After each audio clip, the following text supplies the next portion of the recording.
Bienvenidos a este tutorial sobre componentes rectangulares de un vector. Hoy voy a explicarles cómo se hallan las componentes rectangulares de un vector. Para eso iniciaremos ubicando el vector en un plano de coordenadas cartesianas. Aquí nosotros sabemos que en el plano pues hemos ubicado el eje de las X en la línea horizontal y el eje de la Y en la línea vertical. A partir del origen, la parte hacia arriba, acá ubicamos las Y positivas y hacia acá ubicamos las Y negativas. Y hacia acá, en esta parte, en la parte horizontal, a partir del origen, acá a la derecha ubicaremos el eje positivo de las X y acá el eje, y hacia acá el eje negativo de las X. Para ubicar lo que es el sentido del vector, haremos coincidir aquí los puntos cardinales. Los puntos cardinales los ubicaremos en el plano. Aquí en el eje positivo de la Y ubicamos el norte y el sur, acá en el eje negativo de las Y. En el eje positivo de las X ubicamos el este y el oeste o occidente, como también se conoce, lo ubicamos en el eje negativo de las X. Luego procedemos, ¿no?, a dibujar el vector. Lo que es la dirección del vector está dada por el ángulo que el vector forme con el eje positivo de las X, es decir, con este eje. El ángulo que se forme con el eje positivo de las X viene determinando la dirección del vector. Y la magnitud es lo que el vector mida. En este caso nosotros vamos a hallar las componentes rectangulares de un vector A, lo vamos a llamar A, que mide 50 newtons y tiene una dirección, la dirección es de 30 grados. Sentido sur del oeste. Sentido sur del oeste. Entonces aquí miren que aquí tenemos magnitud 50 newtons, dirección 30 grados y sentido sur del oeste. Están digamos, los tres elementos que definen al vector. Entonces lo primero ubicamos, a ver, dice al sur del oeste, es decir, debe partir del sur. Entonces yo tengo que ubicar el transportador. Hago coincidir el origen del transportador con el origen del plano. El cero del transportador lo ubico aquí con el sur y voy a marcar, aquí voy a marcar 60 grados partiendo del sur hacia el oeste, ¿no? Que es donde, hacia el oeste. Entonces parto aquí del sur, son 30 grados. Entonces aquí marco 10, 20, 30. Hago un punto aquí en esta parte. Miren que aquí voy a determinar el arco aquí. Y trazo la línea. El vector mide 5 unidades. Entonces yo tomo aquí, lo ubico aquí en esta parte. Aquí lo divido en 5 partes iguales. Este es el vector. Este es el vector A. Aquí mide 5 unidades. Aquí lo tenemos. Son 30 grados. Yo he dicho que pero resulta que la dirección del vector, como dije, lo forma el ángulo con el eje de las X. Entonces, ¿qué sucede? Que yo aquí tengo que determinar aquí el ángulo que estaría aquí. El ángulo que debo considerar es el ángulo complementario. Si este mide 30 grados, este debe medir 60 grados. ¿Por qué? Porque el tercer cuadrante, está formado por un ángulo de 90 grados. De 90 grados. Entonces, si a 90 le resto los 30 estos, me viene quedando 60 grados. Entonces, el ángulo que yo voy a considerar aquí para encontrar la componente rectangular va a ser, es decir, va a ser un ángulo de 60 grados. Por lo tanto, ahora aplico, como aquí, para hallar las componentes rectangulares, entonces vengo, proyecto, hago una proyección ortogonal, es decir, una proyección aquí vertical sobre el eje de la Y.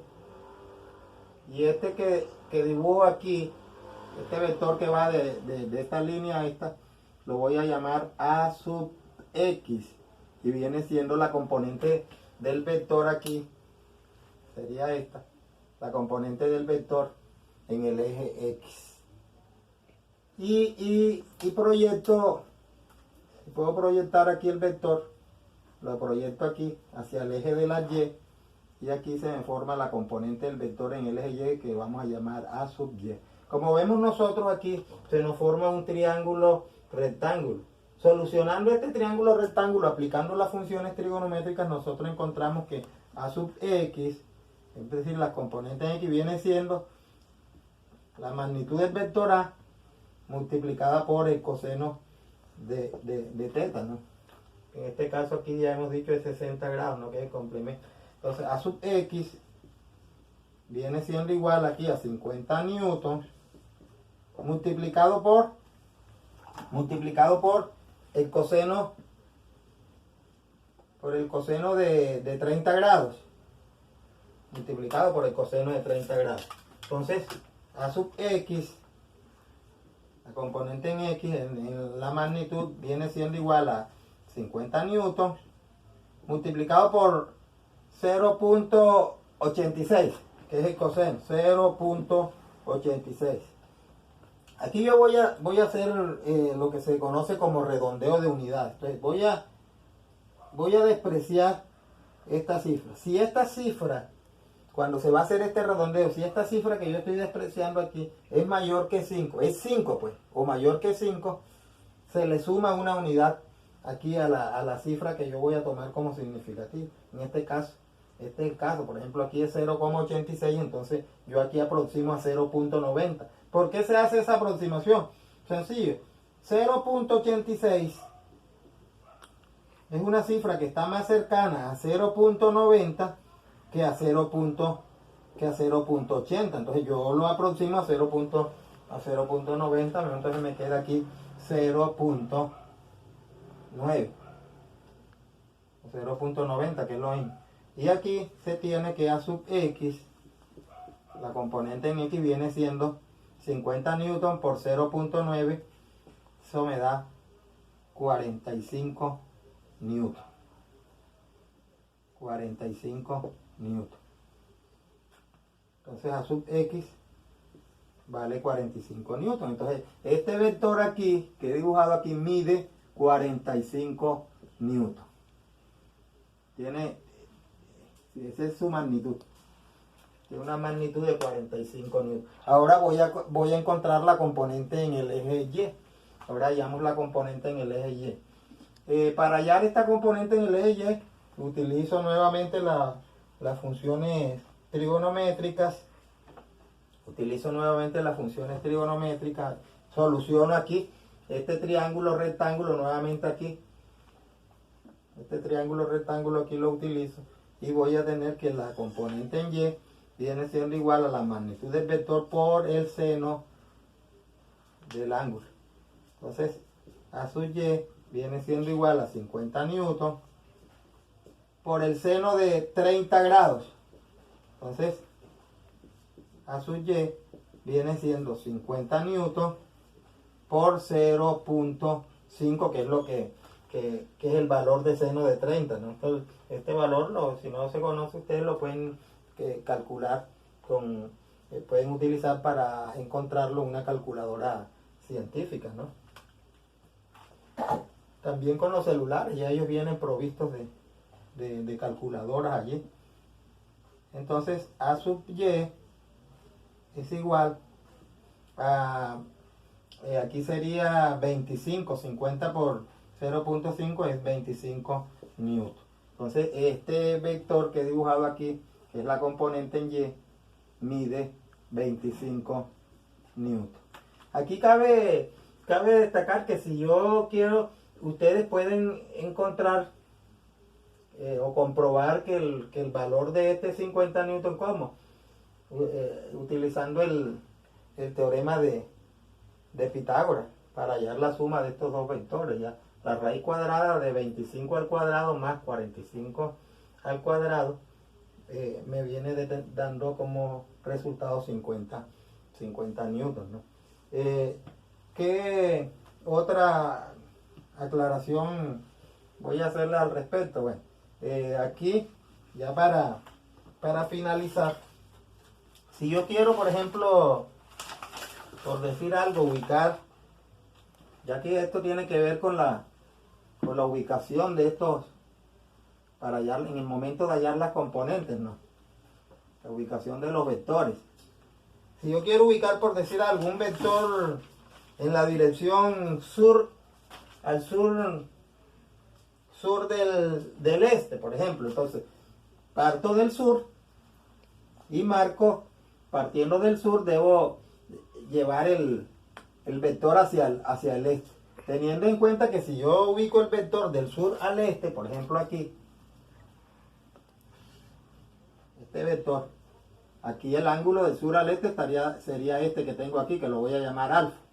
Pero entonces, ¿qué sucede? Que cuando vaya a hallar las componentes tengo que utilizar este ángulo, el que se me forma con el eje X, es decir, este que lo voy a llamar teta, entonces, que es el complementario. Entonces, si por colocarles un ejemplo, si este ángulo aquí es de 20, ¿qué quiere decir? Que teta debe ser un ángulo de 70. ¿Por qué? Porque 20, entonces debo utilizar para encontrar las componentes no el ángulo de 20, sino el de 70, que es el que se me forme con el eje X. Si voy a hallar, por ejemplo, un vector en dirección del oeste al sur, entonces aquí sí, miren, del oeste, parto del oeste y voy a llegar hacia el sur. ¿Qué sucede? Que en este caso, si yo voy del oeste al sur, miren que el ángulo que se me forma es este aquí. Entonces, si este ángulo, por decir algo, este ángulo sí está formado con el eje X, entonces este ángulo lo utilizaría de manera directa para encontrar la componente, porque este es el ángulo que se me forma con el eje X. Entonces ya no tendría que utilizar el complementario. ¿Ya? Si voy a encontrar un ángulo en dirección sur del este, al sur del este, entonces parto del sur, voy hacia el este, ya esta parte ya lo había también explicado, del oeste al sur, también ya es la explicación que acabo de hacer. Entonces ese sería pues todo en lo que tiene que ver en el aporte que le hago para calcular lo que tiene que ver con las componentes rectangulares de un vector. Entonces estamos y nos vemos en el próximo video.